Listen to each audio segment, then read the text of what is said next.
السلام علیکم رحمۃ اللہ وبرکاتہ۔ تو دوستوں کیسے ہیں آپ سب؟ امید کرتے ہیں آپ لوگ سب خیریت سے ہوں گے، اور الحمدللہ اللہ کے فضل و کرم سے آپ سب کی دعاؤں سے ماشاءاللہ سے میں بھی خیریت سے ہوں دوستوں۔ تو دوستوں سمندر کے ایک حصے میں ایک ایسی جگہ ہے جسے ہم ڈارک اسپیس کہتے ہیں، جو کہ ہمارے سائنسدان نے اس بات کا ذکر 200 سال پہلے کیے ہیں، لیکن ہمارے پیارے اللہ نے 1400 سال پہلے قرآن شریف میں اس بات کا ذکر فرما دیے ہیں۔ بہت ہی پیارا بیان ہے دوستو، تو آئیے سنتے ہیں مولانا مفتی سلمان اجہری صاحب سے۔ آپ کو ایک بات یہ بھی میں بتا دوں، ابھی 18ویں صدی کی بات ہے۔ 18ویں صدی میں امریکہ کا سفر کرنے والے ایک سائنسدان نے ایک نئی چیز کا انکشاف کیا۔ اٹلانٹک اوشین میں یا سمندر کے ایک حصے میں ایک ایسی جگہ ہے جو بالکل ہی ڈارک ہے، ڈارک سپیس اس کو کہتے ہیں، یعنی وہاں روشنی بالکل نہیں، سورج کی ایک کرن بھی وہاں نہیں آتی، اتنا وہاں پر اتنی وہاں تاریکی ہے۔ یہ کب؟ 18ویں صدی میں، یعنی آج سے 200 سال پہلے کی بات ہے۔ اس نے انکشاف کیا، دنیا کو بتایا میں نے ایک ایسی جگہ دیکھی، بہت ہی ڈارک ہے، بہت اندھیرا ہے۔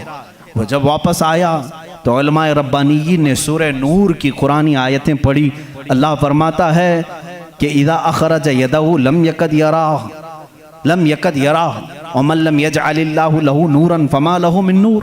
اللہ فرماتا ہے ہم نے کائنات میں ایک ایسی جگہ رکھی ہے کہ اس پہ اندھیریوں پر اندھیریاں ہیں، اگر تم ہاتھ بھی نکالو گے تو ہاتھ بھی نظر نہیں آئے گا، ہاتھ بھی نظر نہیں آئے گا۔ یہ کہاں کا؟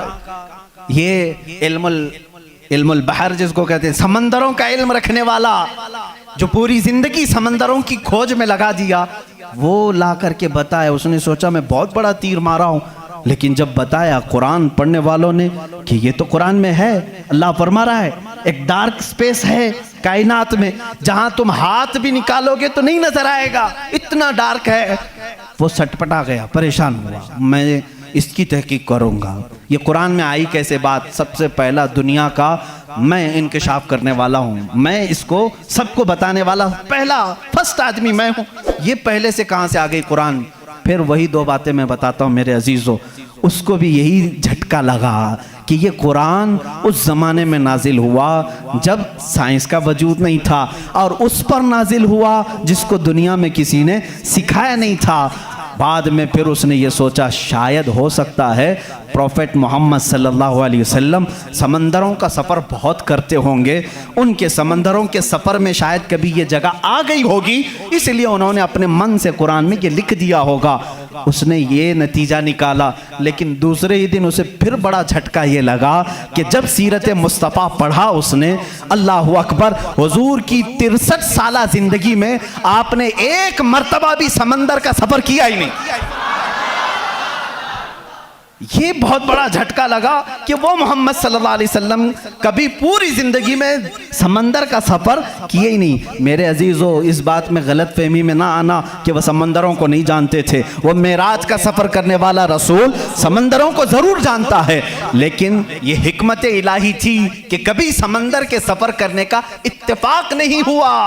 اب اسے جھٹکے پر جھٹکا یہ لگا جو کبھی سمندر کو گیا ہی نہیں، وہ اگر اٹلانٹک اوشین میں موجود ڈارک سپیس کو بتاتا ہے تو ضرور وہ اپنے پیٹ سے نہیں بتا رہا ہے، وہی اس کو بتایا ہوگا جس نے ڈارک سپیس بنایا ہے۔